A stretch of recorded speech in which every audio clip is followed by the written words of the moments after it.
பூஞ்சோலை மாணவர்கள் அனைவருக்கும் வணக்கம். இன்னைக்கு இந்தியாவில் பசுமை புரட்சி அப்படின்ற டாப்பிக்கை வருஷப்படி பார்த்துடலாம். ரொம்ப சிம்பிள் தான், சரிங்களா? ஃபஸ்ட்டு பாருங்கள், 1950 இந்தியா மிகப்பெரிய உணவு நெருக்கடியில் இருந்திருப்பாங்க.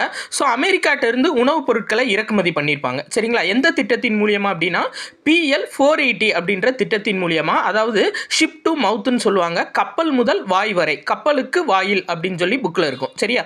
1950 அமெரிக்காட்டிருந்து இறக்குமதி பண்ணியிருப்பாங்க. ஸோ நம்மளுக்கான பசுமை புரட்சி எப்போ தேவைப்பட்டுச்சு அப்படின்னா 1960 தேவைப்பட்டுச்சு.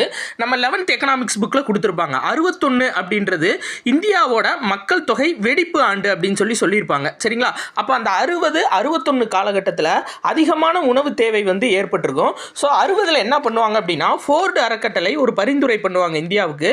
இந்தியாவின் உணவு நெருக்கடியும் அதை எதிர்கொள்ளும் வழிகளும் அப்படின்னு சொல்லிட்டு ஒரு பரிந்துரை பண்ணுவாங்க.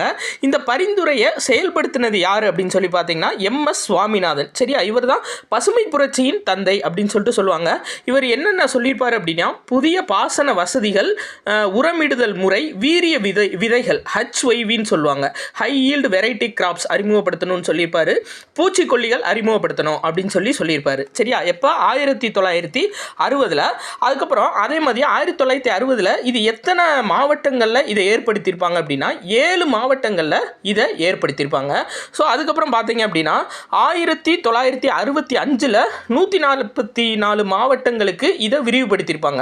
அதாவது 60 7 மாவட்டங்களில் செயல்படுத்தியிருப்பாங்க. அது சக்ஸஸ் ஆகவும் 1965 144 மாவட்டங்களுக்கு விரிவுபடுத்தியிருப்பாங்க, சரியா? அதனால 1967 78 இந்தியாவோட வேளாண் உற்பத்தி 50% அதிகரிச்சிருக்கும், சரியா? இதில் மெயினாக என்ன பண்ணியிருப்பாங்க அப்படின்னா பசுமை புரட்சியில் ஆண்டுக்கு ஒரு போகம் அப்படின்னு அறுவடை பண்ணுறத 2 போகம் இல்லாட்டி 3 போகம் அறுவடை பண்ணணும் அப்படின்னு சொல்லியிருப்பாங்க. ஊடு பயிரிடுதல் முறையும் இதில் கொண்டு வந்திருப்பாங்க, சரியா? இது சக்ஸஸ்ஃபுல்லான மாநிலங்கள் எது அப்படின்னு பார்த்தீங்கன்னா பஞ்சாப், ஹரியானா, உத்தரப்பிரதேசம் இதிலெல்லாம் ரொம்ப நல்லா சக்ஸஸ் ஆகிருக்கும். பட் தமிழ்நாடு, கர்நாடகா இதிலெல்லாம் குறைவான வெற்றி அடைஞ்சிருக்கும். இது எதில் இருக்குது அப்படின்னு சொல்லி பார்த்தீங்க அப்படின்னா 12th பாலிட்டி புக்கில் 8வது லெசன் திட்டமிடுதலும் வளர்ச்சி அரசியலும் அப்படின்ற லெசனில் இருக்குது. நன்றி.